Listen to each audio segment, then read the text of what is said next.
का नाम ये कंबोधिलाल है, कैसा ही रंगो रूप है, पैसा ही माल है।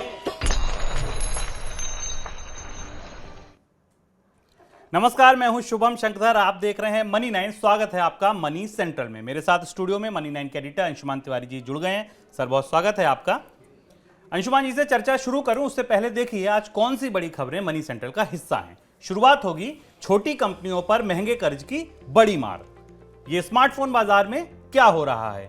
गौतम अदानी भी खोलेंगे देश के बाहर फैमिली ऑफिस। क्या बैंकों में दिखने लगा महंगे कर्ज होने का असर? ब्रिटेन के बजट में क्या छुपा है और अब किस तैयारी में है ओपेक देश? ये तमाम खबरें आज मनी सेंट्रल का हिस्सा, जिन पर विश्लेषण करेंगे अंशुमान जी के साथ। पहली खबर छोटी कंपनियों से जुड़ी। घटते ऑपरेटिंग प्रॉफिट और बढ़ती ब्याज दरों की वजह से कर्ज का बोझ लगातार बढ़ रहा है। रिपोर्ट्स की माने तो सितंबर तिमाही के दौरान 82 मिड कैप कंपनियों पर ऑपरेटिंग प्रॉफिट घटकर 46,668 करोड़ रुपए रह गया है, जो जून की तिमाही में 53,931 करोड़ रुपए था। कुछ ऐसा ही हाल लिस्टेड छोटी कंपनियों का भी है। सर, कंपनियों के नतीजे कर्ज को लेकर क्या बता रहे हैं? ये नतीजे, इस खबर को हमने सबसे पहले मनी सेंट्रल में इसलिए शामिल किया क्योंकि ये सबसे महत्वपूर्ण खबर है इस समय भारतीय अर्थव्यवस्था की दृष्टि से, भारत में आने वाले 6-7 महीनों में नौकरियों, रोजगार और मांग की दृष्टि से। छोटी और मझोली कंपनियों पर ब्याज का बोझ या कर्ज का बोझ बढ़ने लगा है, ये दिखाई दे रहा है।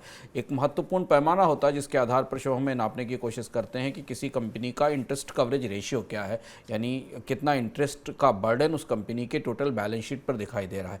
छोटी और मझोली कंपनियों के मामले में इंटरेस्ट कवरेज रेशियो 2.62 से बढ़कर 4.13 हो गया है मार्च के अंत तक, और अब आने वाले दिनों में यह और ज़्यादा तेज़ी से बढ़ेगा। जबकि अगर आप और नीचे छोटी कंपनियों के लेवल पर जाएं तो ये मझोली कंपनियों के लिए 4.3% है और छोटी कंपनियों के लिए 3.42 के आसपास है। यह स्थिति ये बता रही है कि इन कंपनियों को, जिन्होंने दरअसल कोविड के बाद उभरने के बाद सबसे ज़्यादा कर्ज लिया था, और हम लगातार इस बात पर जानने की कोशिश कर रहे थे कि भारत में जब कर्ज की मांग बढ़ती है तो सबसे ज़्यादा कर्ज कौन लेते हैं, तो बड़ी कंपनियों ने तो पिछले 2 साल में अपने आप को डीलेवरेज किया, उन्होंने अपने कर्ज कम किए। छोटी और मझोली कंपनियां ही बैंकों से कर्ज के जरिए आगे बढ़ती हैं, और ये उन कंपनियों का आंकड़ा है जो शेयर बाजार में सूचीबद्ध हैं। यानी इससे आप ये समझ सकते हैं कि पूरे जो स्मॉल और मीडियम सेक्टर में जो चैलेंज है कर्ज के बोझ बढ़ने का, वो कितना बड़ा है। और इसमें एक और महत्वपूर्ण बात है कि कल आरबीआई गवर्नर ने जब बैंकों से बात की थी और बैंकों से कर्ज की मांग की बढ़ने की समीक्षा की थी, तो उसमें उन्होंने इस बात की तरफ ही इंडिकेट किया था कि अब जो आंकड़े हमारे पास आ रहे हैं वो ब्याज दरें बढ़ने के साथ छोटी मझोली कंपनियों पर कर्ज के बोझ और उसका दबाव बढ़ने को लेकर हैं। दूसरी एक और महत्वपूर्ण बात हमारे लिए ध्यान रखना ज़रूरी है कि इसके साथ कंपनियों के प्रॉफिट्स भी गिर रहे हैं। हमने कॉर्पोरेट के जो नतीजे देखे, बड़ी कंपनियों के प्रॉफिट्स में भी ग्रोथ बहुत तेज़ी से गिरी है पिछले क्वार्टर में। छोटी कंपनियों के मुनाफों पर तो और ज़्यादा इसका असर पड़ रहा है। तो अगले 6-7 महीनों के दौरान, 8 महीनों के दौरान छोटी मझोली कंपनियों के लिए चैलेंज बढ़ने वाला है। सर, ये जो कंपनियों की बैलेंस शीट पर दबाव है, इसका असर कहाँ कहाँ दिखाई देगा? हमें एक चीज़ महत्वपूर्ण ध्यान रखना ज़रूरी है कि भारत में वैसे भी मझोली और कंपनियों, मिड साइज़ की कंपनियों की कमी है। भारत में बहुत कम कंपनियां हैं। 77% के आसपास जो इंडिया की फर्म्स हैं वो 40 से कम एम्प्लॉइज़ पे काम कर रही हैं और करती हैं। उनके पास 40 से कम कर्मचारी हैं, और लगभग अगर मैं आंकड़ा चेक करूं सरकार का तो 92% एम्प्लॉइज़ ऐसे हैं जो 92% के पास तो 100 से कम कर्मचारी हैं। मझोली कंपनियों पर सबसे ज़्यादा दबाव रहता है रोजगार देने का भी, और इकोनॉमिक सर्वे ने अपनी पुरानी रिपोर्ट में भी कहा था 2019 में कि भारत में जो छोटी कंपनियां हैं उनके लिए बड़ा होना बहुत मुश्किल है, पर जो कंपनियां मध्यम आकार की हैं वही कंपनियां बड़ी हो सकती हैं, उन्हें बड़े होने की क्षमता दिखाई देती। भारत के अधिकांश रोजगार जिन कंपनियों से इस समय आ रहे हैं वो बड़े कांग्लोमरेट नहीं हैं और छोटी कंपनियां तो नहीं हैं। बीच की जो कंपनियां हैं जो 1000, 1500, 2000 से 4000 करोड़ के टर्नओवर के आसपास आती हैं, 300 से और 1000, 2000 तक करोड़ के टर्नओवर में, वो कंपनियां भारत में सबसे ज़्यादा रोजगार देती, और उनके ऊपर जो दबाव दिख रहा है, ये दबाव 2 तरह से हमें असर करेगा। एक तो रोजगारों की कमी जो लगातार बढ़ रही है मैन्युफैक्चरिंग सेक्टर में, वो दिखाई देगी, और दूसरा ये कि इनमें अगर बीमारी आती है तो बाजार में मोनोपोली बढ़ेगी।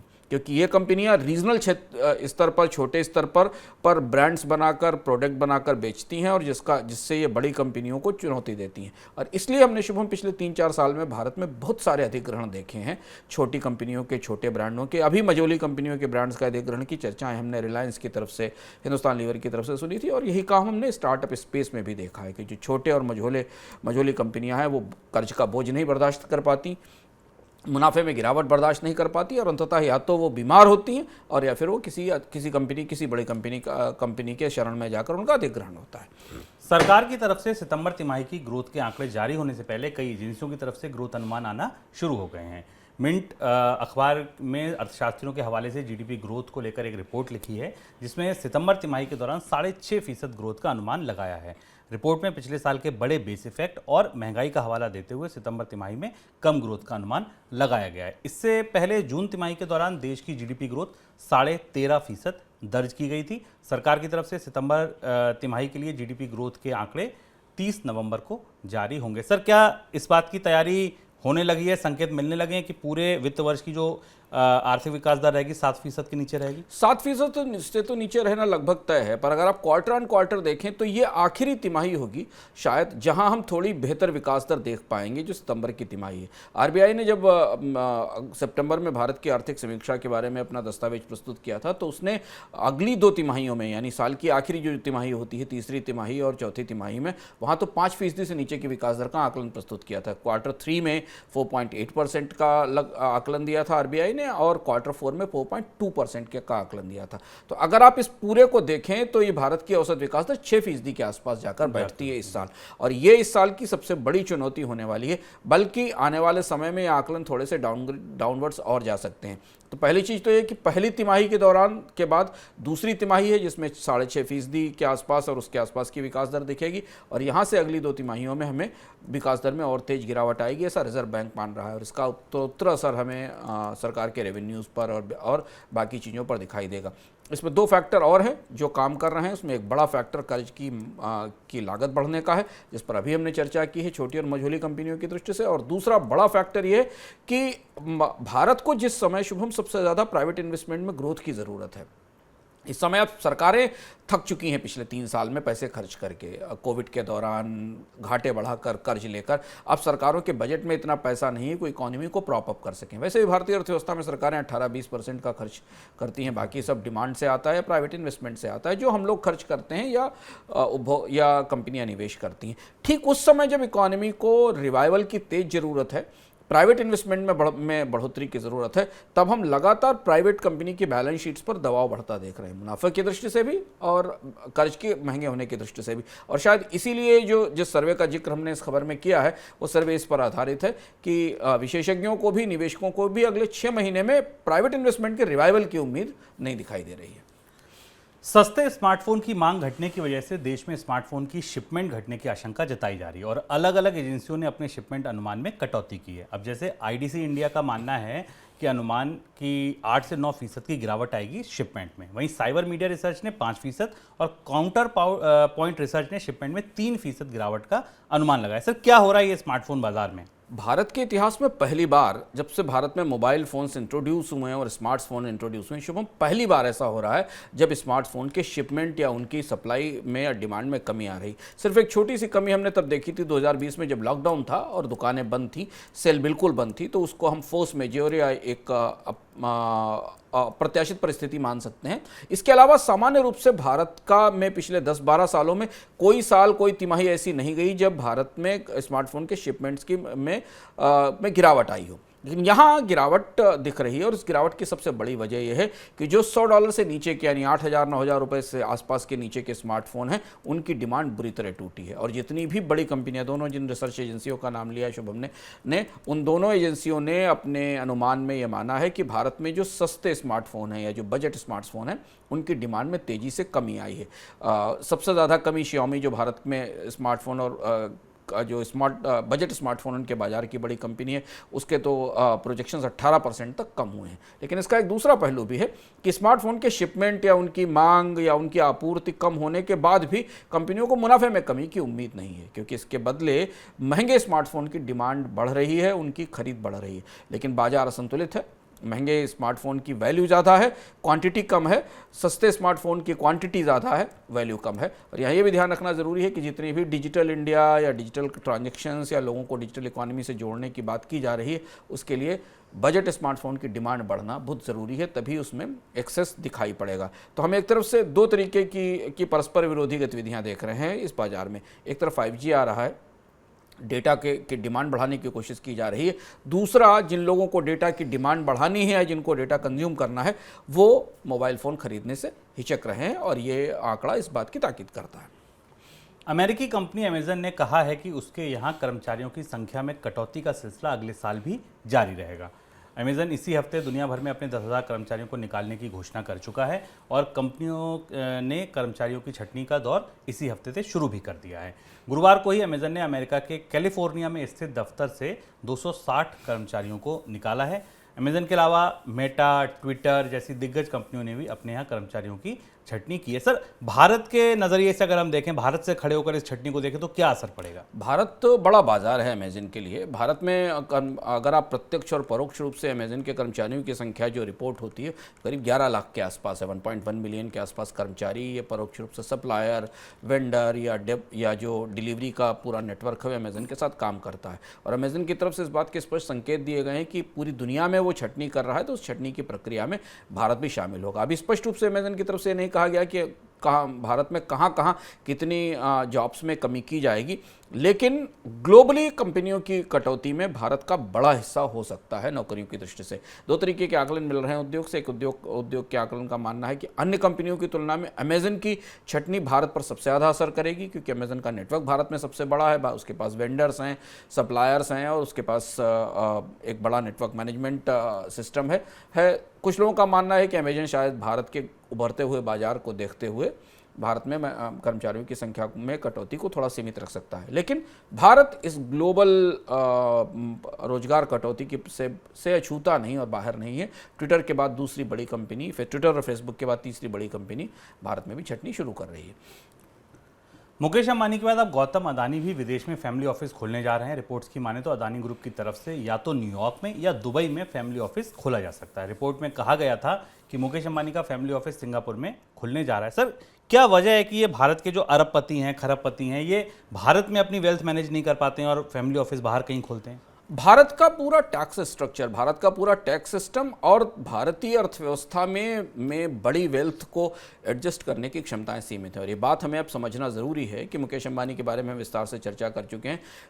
कोई भी बड़ा उद्योगपति जिसकी नेटवर्थ $100 बिलियन या उससे ऊपर निकल जाती है, वो ऐसे टैक्स जोन में जाने की कोशिश करता है जहाँ पर टैक्स कम हो और अपने वेल्थ को अलग अलग जगह निवेश करने की सुविधा हो। वो सिंगापुर या दुबई या न्यूयॉर्क जैसे, खासतौर पर सिंगापुर या दुबई जैसे जो टैक्स एडमिनिस्ट्रेशन है, टैक्स जोन है, वहाँ वो लेकर जाते हैं। जब फैमिली ऑफिस खोला जाता है तो कंपनी के पास ये सुविधा होती है कि वो अपनी संपत्ति को चैरिटी में भी दे सकते हैं, अलग जगह बाजार में निवेश भी कर सकते हैं और कई जगह अलग अलग उसको डिप्लॉय कर सकते हैं।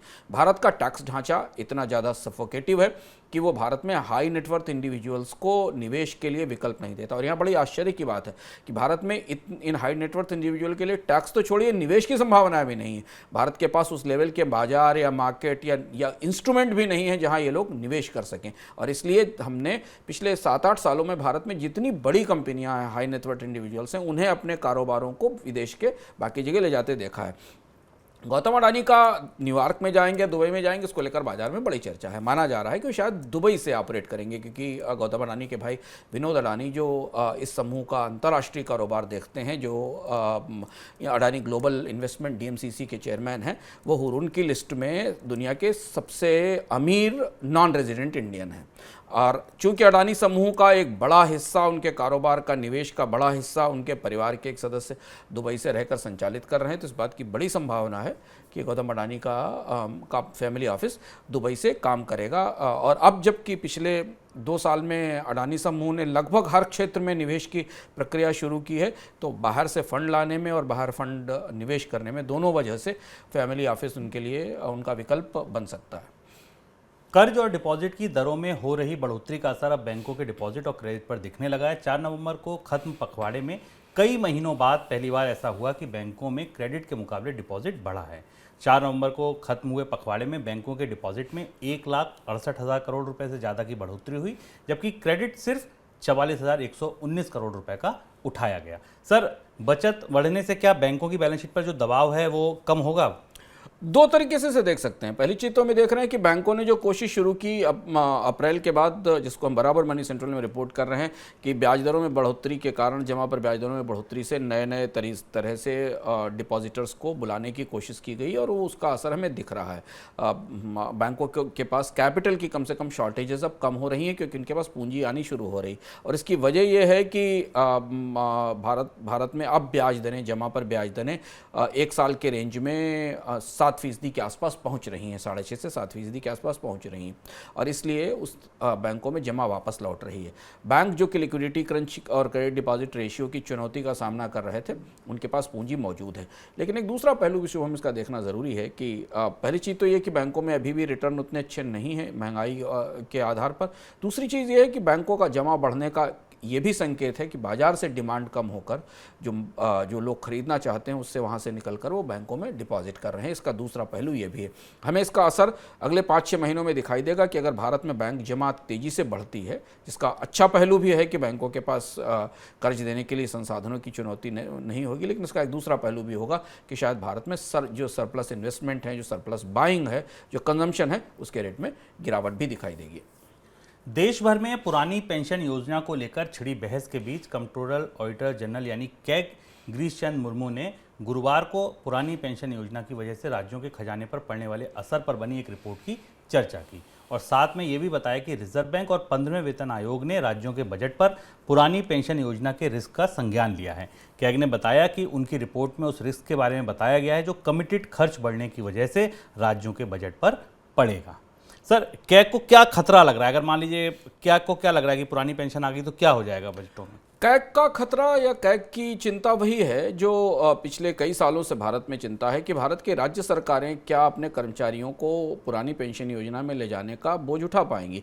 आंकड़े इस बात को, कैग की चिंता को आधार देते हैं, और अगर आप इससे पहले वित्त आयोग की रिपोर्ट भी देखें तो वो भी इस चिंता को आधार देते हैं कि भारत में अगर सारे राज्यों को मान लें तो उनका जो ओन टैक्स रेवेन्यू है, जो वो टैक्स जो उगाते हैं कर्ज को निकालने के बाद, अलग जो टैक्स है, उनके पेंशन भुगतान उसके अनुपात में करीब 25 से 26% हैं। मतलब 14,98,000 के टोटल रेवेन्यू है और 3,86,000 के आसपास उनका समग्र पेंशन बिल है जो राज्य सरकारें पे करती हैं। पर कुछ राज्यों में ये 50% से ज़्यादा है, जिससे बिहार में कि जो पेंशन बिल है वो उसके टैक्स रेवेन्यू का 58% है, और अलग अलग राज्यों में कहीं 19% है, कहीं 31% है। लेकिन ज़्यादातर राज्यों में सरकारों के जो अपने टैक्स रेवेन्यूज़ हैं उनकी तुलना में 10-15 से लेकर और 50% तक का हिस्सा पेंशन भुगतानों पर जाता है, और ये फंड कैसे किया जाएगा ये बड़ी चुनौती है, पहली चीज़। दूसरी चीज़ ये है कि पूरे देश की राज्य सरकारें एनपीएस पर, नई पेंशन स्कीम पर सहमत हो चुकी हैं, और अब इससे बाहर निकलने के बाद जो पुरानी और नई पेंशन स्कीम को एक साथ चला पाना केंद्र सरकार के लिए बड़ी चुनौती होने वाली है। और तीसरी और महत्वपूर्ण बात यह है कि कैग का और फिनांस कमीशन का ये कहना था कि या तो राज्य सरकारें अतिरिक्त संसाधन जुटाने की कोशिश करें और टैक्स बढ़ाएं, रेवेन्यू बढ़ाएं, नहीं तो उन्हें डेडिकेटेड पेंशन पे या पुरानी पेंशन स्कीम पर जाने के बाद राज्य सरकारों को बड़े पैमाने पर कर्ज लेने पड़ेंगे। सर, राज्य सरकारें इसकी ओर जाना क्यों चाहती हैं? क्या ऐसी वजह है? क्या केवल राजनीतिक वजह है या कोई और वजह भी है? राजनीतिक वजह तो हमारे सामने हम देख रहे हैं, क्योंकि कर्मचारियों का दबाव है। कुछ राज्य सरकारों ने इसकी तरफ घोषणा भी कर ली है। तात्कालिक तौर पर राज्य सरकारों को इससे एक लाभ होता दिखता है शुभम, जो शायद हमारे लिए समझना ज़रूरी है। राज्य सरकारों को तात्कालिक तौर पर इससे एक लाभ होता है दिख रहा है कि उन्हें तुरंत अपने पेमेंट्स नहीं करने पड़ेंगे पेंशन के तौर पर अभी, क्योंकि ये डिफाइंड पेंशन है और रिटायरमेंट के बाद इनके पैसे देने पड़ेंगे। राज्य सरकारें जैसे पहले व्यवस्था में चलती थी कि जब आदमी रिटायर होता था तब उसके पेंशन के फंड के पैसे दिए जाते थे, ये एक प्रक्रिया उस समय उस हिसाब से चलती थी। तो शायद राज्य सरकारें ये मान रही हैं कि राजनीतिक दबाव का सामना इस तरह से किया जा सकता है कि फिलहाल पेंशन के भुगतान रुक जाएंगे, जब जो रिटायर होता जाएगा उसके लिए बजट में उस साल के हिसाब से प्रोविजन किया जाएगा और पैसे जुटाकर पुरानी पेंशन स्कीम लागू की जाएगी। लेकिन चूंकि रिटायर होने वाले कर्मचारियों की संख्या आने वाले समय में बढ़ती चली जानी है, इसलिए राज्य सरकारों पर इसका बोझ ज़्यादा बड़ा होगा। और ये बात हमने जो पिछले सवाल के जवाब में बताई कि पेंशन भुगतान जो पिछले कर्मचारियों के हैं वो वैसे ही दिखाई दे रहे हैं जो पुरानी पेंशन स्कीम में मौजूद थे, तो दिखाई दे रहे हैं। दूसरा, इसके अलावा राज्य सरकारों का कंट्रीब्यूशन भी एनपीएस में है, वो भी इस भुगतानों में दिखता है। सर, अब जो सबसे बड़ा पेच है, जो अभी जो समझ में आ रहा है, वो ये आ रहा है कि जो पैसा एनपीएस के लिए जमा हुआ है उसमें राज्यों ने भी डाला है, कर्मचारियों ने भी डाला है। राज्य वो पैसा वापस मांग रहे हैं, वो पैसा कैसे वापस मिलेगा? ये बहुत जटिल है, क्योंकि पूरे कानून में इस तरीके की व्यवस्था नहीं थी कि पैसा वापस किया जाएगा, क्योंकि एनपीएस से बाहर निकलने का कोई दरवाजा नहीं बनाया गया था, पुरानी पेंशन स्कीम को लाने की कोई व्यवस्था नहीं बनाई गई थी। राज्य सरकारें केंद्र से कह रही हैं कि जो पैसा जमा है उसे वापस किया जाए, पर वो पैसा केंद्र की किटी में या कंसोलिडेटेड फंड ऑफ इंडिया का हिस्सा तो नहीं है, क्योंकि वो पैसा पेंशन फंड के जरिए बाजारों में निवेश हो चुका है और उसी के जरिए रिटर्न आ रहा है। अब अगर केंद्र सरकार इसका कोई मैकेनिज्म डेवलप नहीं करती है तो ये केंद्र और राज्यों के बीच टकराव की नई वजह बनेगा। ये तो स्पष्ट है कि कुछ राज्य पुरानी पेंशन योजना की तरफ जाएंगे और वो तय कर चुके हैं और उन्होंने लागू भी कर दिया है। तो ये पैसा उन कर्मचारियों को कैसे मिलेगा? नंबर एक, जिनका था वो अगर पुरानी पेंशन को अडॉप्ट करते हैं तो उनको ये पैसा कैसे भुगतान किया जाएगा? इसका एक मैकेनिज्म, इसकी एक व्यवस्था बनानी होगी। राज्य सरकारों को ये पैसा दिया जाए कि नहीं दिया जाए, इस पर शायद केंद्र और राज्य सरकारें मिलकर खींचतान होंगी और बात करेंगी, क्योंकि केंद्र सर। और इसके बाद एक और महत्वपूर्ण सवाल है, जिस सवाल का जवाब अभी किसी के पास नहीं, कि पुरानी पेंशन योजना लागू करने के बाद पिछले भुगतानों का क्या होगा, उन्हें कैसे एडजस्ट किया जाएगा, क्या उन्हें एक मुश्त दिया जाएगा? काफ़ी जटिल परिस्थिति है। लेकिन इस सारी व्यवस्था के बीच जो सबसे बड़ा सवाल हमारे दिमाग में है कि भारत में सरकारी और केंद्रीय कर्मचारियों की संख्या बहुत छोटी है। भारत का पूरा सिस्टम, भारत की पूरी वित्तीय व्यवस्था, इतने सारे टैक्सेस के बाद, इतने सारे कर्ज के बाद, इन कर्मचारियों के लिए भी डिफाइंड बेनिफिट के तौर पर अच्छी पेंशन स्कीम नहीं ला पाती, चला नहीं पाती हैं। तो उन लोगों का क्या होगा, उन असंगठित क्षेत्र के कर्मचारियों का, उन बाकी लोगों का क्या होगा जिनके पास कोई सोशल सिक्योरिटी नहीं, कोई सामाजिक सुरक्षा नहीं? उनके लिए पेंशन स्कीम कैसे तैयार हो पाएगी? हमारी सारी पेंशन की बहसें सिर्फ सरकारी कर्मचारियों के पेंशन तक सीमित रहती हैं। एक बहुत बड़ा हिस्सा भारत में एजिंग की तरफ बढ़ रहा है, उसके पास भविष्य की कोई सुरक्षा नहीं। तो हम फिर ये बात महत्वपूर्ण है कि केंद्र और राज्य सरकारें एक साथ बैठें और एक कंप्लीट कॉम्प्रिहेंसिव पेंशन रिफॉर्म की बात करें। भारत में पेंशन फंड रेगुलेटर है और हम ये देखें कि भारत के अधिकांश लोगों के पास पेंशन की सुरक्षा हो, चाहे वो सरकारी कर्मचारी हो या निजी कर्मचारी हो या इवन असंगठित क्षेत्र के इनफॉर्मल सेक्टर के वर्कर भी, उनके पास भी पेंशन की सुरक्षा होनी चाहिए। भारतीय रिजर्व बैंक एक बार फिर से विदेशी मुद्रा भंडार बढ़ाने पर जोर दे रहा है। रिपोर्ट्स की माने तो एक महीने से भी कम के समय में रिजर्व बैंक ने लगभग 8 अरब डॉलर की खरीदारी की है। डॉलर खरीद के पीछे रिजर्व बैंक का मकसद अर्थव्यवस्था में लिक्विडिटी बढ़ाना भी था। रिजर्व बैंक की इस डॉलर खरीद की वजह से रुपए में बहुत ज़्यादा रिकवरी नहीं आई है। शुक्रवार को भी डॉलर के मुकाबले रुपए में हल्की कमजोरी देखने को मिली। करीब 4 पैसे की गिरावट के साथ कारोबार कर रहा है रुपये, जब हम ये रिकॉर्ड कर रहे हैं। सर, डॉलर क्यों खरीद रहा है आरबीआई? ये तो उल्टी बात हो गई। पहले तो ये था कि डॉलर ज़्यादा से ज़्यादा छोड़े जाएं, अब तो उल्टा खरीदने लगा। ये बड़ा परिवर्तन आया और इसका असर हमने रुपए की पिछले 2 हफ्ते के कामकाज पर देखा। ऐसा बताया जा रहा है, बाजार के ट्रेडर भी बता रहे हैं, सूत्र भी बता रहे हैं, अखबारों में खबरें भी इस तरीके की हैं कि आरबीआई ने पिछले एक महीने के दौरान अलग अलग किश्तों में करीब 8 अरब डॉलर बाजार से खरीदे हैं। और वही बढ़ोतरी हमको इस हफ्ते से पिछले हफ्ते में दिखी थी, जब लंबे समय के बाद भारत में विदेशी मुद्रा भंडार में बढ़ोतरी हुई थी। आरबीआई 2 वजह से ऐसा कर रहा है। पहली वजह ये कि विदेशी मुद्रा भंडार पर हम लगातार कह रहे हैं कि विदेशी मुद्रा भंडार खतरे के निशान के करीब पहुंच चुका है और विदेशी मुद्रा भंडार में अपनी तरफ से कोई क्रिएशन या कोई बढ़ोतरी नहीं हो रही, क्योंकि निर्यातों में भी बढ़ोतरी नहीं है। बाजार में जो आने वाला पैसा है, जो पूंजी बाजार में निवेश आ रहा है, उससे ज़्यादा निकासी हो रही है, चीज़ें डॉलर बाहर जा रहे हैं। तो जो बाजार में डॉलर उपलब्ध है, जो सप्लाई के लिए डॉलर उपलब्ध है, उस डॉलर को खरीद कर आरबीआई एक बफर बनाने की कोशिश कर रहा है, ताकि किसी भी परिस्थिति में विदेशी मुद्रा भंडार पर संकट ना आए और उसका दबाव भारत ना महसूस करे। ये चर्चा पिछले दिनों से चल रही है। हम लोगों ने इकोनॉमिक में विस्तार से इस पर चर्चा भी की थी कि आरबीआई की दुविधा है कि वो रुपया बचाए या विदेशी मुद्रा भंडार बचाए, और वो अंततः विदेशी मुद्रा भंडार बनाने की तरफ निकल चुका। दूसरी बात यह कि रिजर्व बैंक ने इसके जरिए बाजार में जो शॉर्ट टर्म लिक्विडिटी की समस्या थी उसको भी हैंडल करने करने की कोशिश की है। हम लोगों को याद होगा शुभम कि इस महीने की शुरुआत में और पिछले महीने के अंत में कई बार ऐसा मौका आया था जब बाजार में शॉर्ट टर्म लिक्विडिटी खत्म हो गई थी, बैंकों के पास एक दूसरे को देने के लिए पैसा नहीं बचा था और भारत में शॉर्ट टर्म रेट्स काफ़ी तेज़ी से बढ़े थे, बैंकों के पास पैसे नहीं थे। तो जब आरबीआई बाजार से डॉलर खरीदता है तो वो रूपी छोड़ता है और रूपी का फ्लो बढ़ाता है।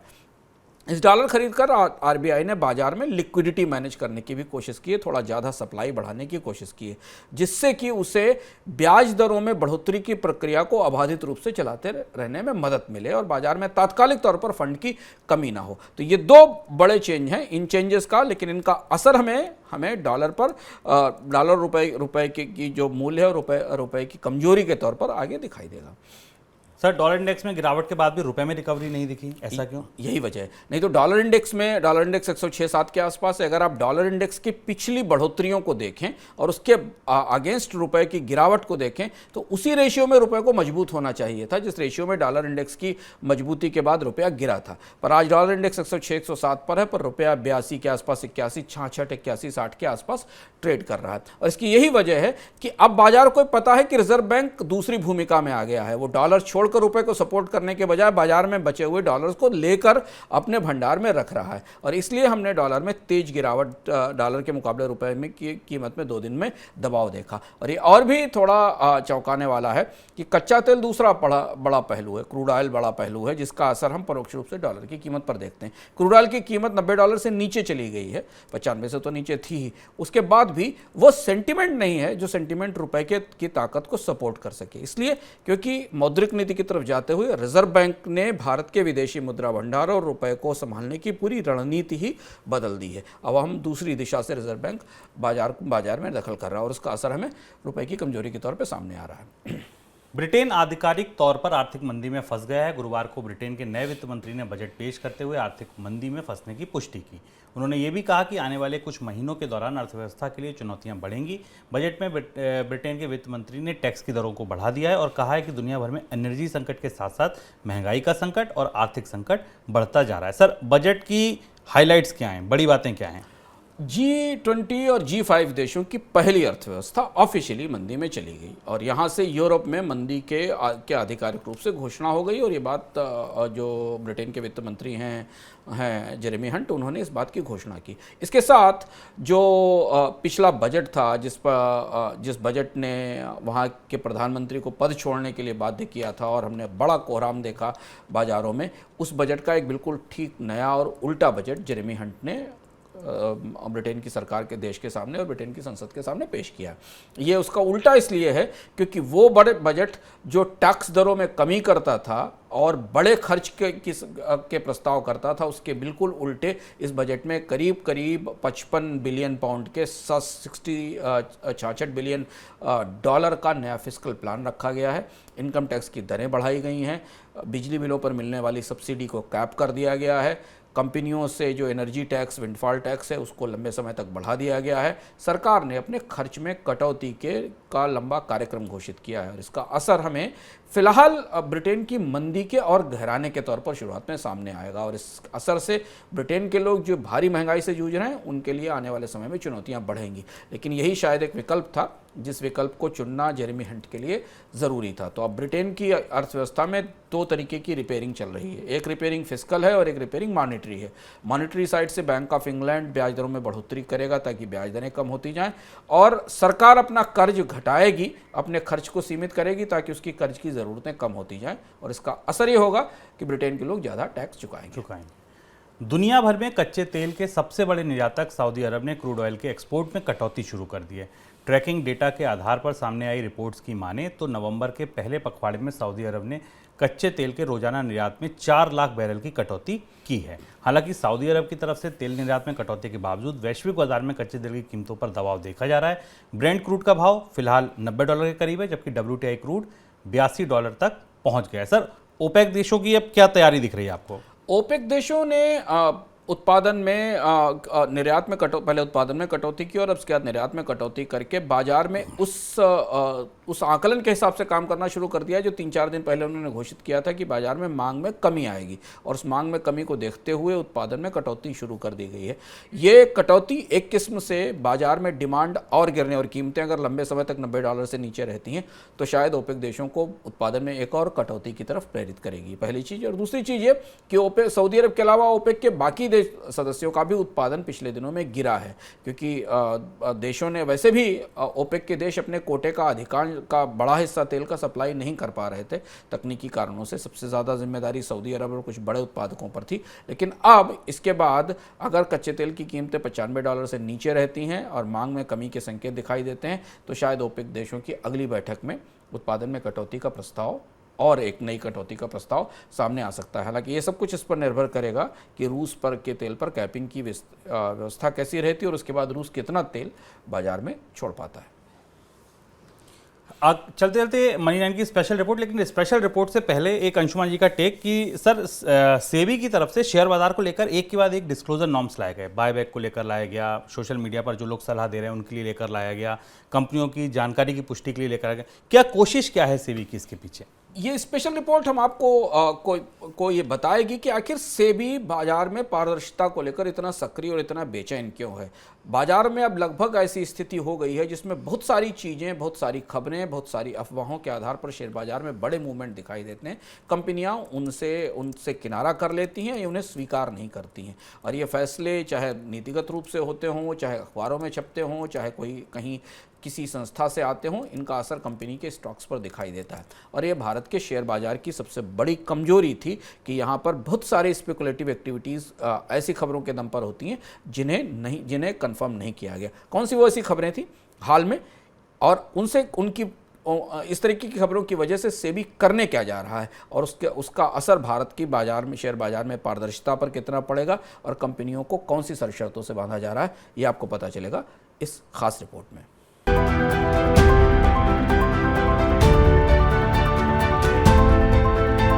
सॉफ्टबैंक पेटीएम में अपनी 4.5% हिस्सेदारी बेचेगा। इस खबर के बाद एक दिन में पेटीएम का शेयर 10% तक टूट गया। हालांकि पेटीएम ने न तो इस खबर की पुष्टि की और न ही इसे खारिज किया। एक और मामला सुन लीजिए। LIC अपने निवेशकों को बोनस शेयर दे सकता है। इस खबर का कंपनी के शेयर पर असर दिखा। हालांकि न कंपनी ने कोई पुष्टि की और न ही किसी बोनस की घोषणा। लेकिन आने वाले दिनों में ऐसा नहीं होगा, यानी कंपनियों को खबर की पुष्टि या उनका खंडन करना होगा। शेयर बाजार में बीते 3 वर्षों में रिटेल निवेशकों की संख्या तेजी से बढ़ी है। इनके हितों की रक्षा के लिए सेबी नए नियमों पर विचार कर रहा है। कंपनियों के डिस्क्लोजर नियमों पर सेबी ने प्रस्ताव दिया है कि किसी भी कंपनी के बारे में मीडिया में चली खबर को या तो संबंधित कंपनी को पुष्टि करनी होगी या खंडन। इसके अलावा ऐसी कोई भी खबर जो कंपनी के टर्नओवर, मुनाफे, शेयर के भाव में बड़ा बदलाव लाने वाली हो तो कंपनी को अपनी तरफ से एक्सचेंज को इसकी जानकारी देनी होगी। अभी तक मीडिया में चलने वाली खबरों को लेकर कंपनियों की तरफ से ढुलमुल रवैया अपनाया जाता है और ये बदलाव अमल में आ जाता है तो इन्वेस्टर्स के सामने कभी भी दुविधा की स्थिति उत्पन्न नहीं होगी। इसके अलावा सेबी ने पहली बार कंपनियों का फिजिकल इंस्पेक्शन करना शुरू किया है। ऐसा ही एक बदलाव कंपनियों के शेयर बायबैक नियमों में दिखने वाला है। बायबैक नियमों में बदलाव पर सलाह के लिए HDFC के वाइस चेयरपर्सन केकी मिस्त्री की अध्यक्षता में गठित पैनल ने बायबैक अवधि को मौजूदा अवधि के मुकाबले घटाकर सिर्फ 10% रखने का सुझाव दिया है। इसके अलावा स्टॉक एक्सचेंजों पर बायबैक के लिए स्पेशल विंडो शुरू करने का भी सुझाव दिया है। बाजार नियामक इतने पर ही नहीं रुका है। सेबी का डंडा फाइनेंशियल इन्फ्लुएंसर्स पर भी चलने वाला है। ये वो लोग हैं जिनकी सोशल मीडिया पर ठीक ठाक फैन फॉलोइंग है और सोशल मीडिया पर खुले तौर पर शेयर ट्रेड की सलाह देते हैं। माना जाता है कि शेयर को प्रभावित करने के लिए फाइनेंशियल इन्फ्लुएंसर्स सोशल मीडिया पर सलाह देते हैं और उनकी सलाह से कई बार निवेशकों को घाटा भी होता है। सेबी जल्द इन फाइनेंशियल इन्फ्लुएंसर्स के लिए भी नियम जारी कर सकता है।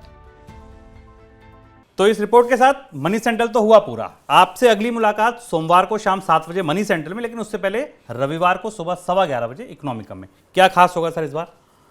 शुभम, इस बार के इकोनॉमिकम में हम उस सवाल का जवाब ढूंढने की कोशिश करेंगे जिससे अमेरिका से लेकर भारत तक और पूरी दुनिया में पूछने की और समझने की कोशिश की जा रही कि दुनिया के सबसे बड़े तकनीकी दिग्गज जिनके पास अकूत संपत्ति या धन है, आखिर वो नौकरियों में इतनी कटौती क्यों कर रहे हैं? क्या वजह है? क्या दुनिया में IT कंपनियों का, स्टार्टअप्स का पूरा मॉडल क्यों एक जरा से झटके में लड़खड़ा गया है? इसके भीतर क्या चल रहा था?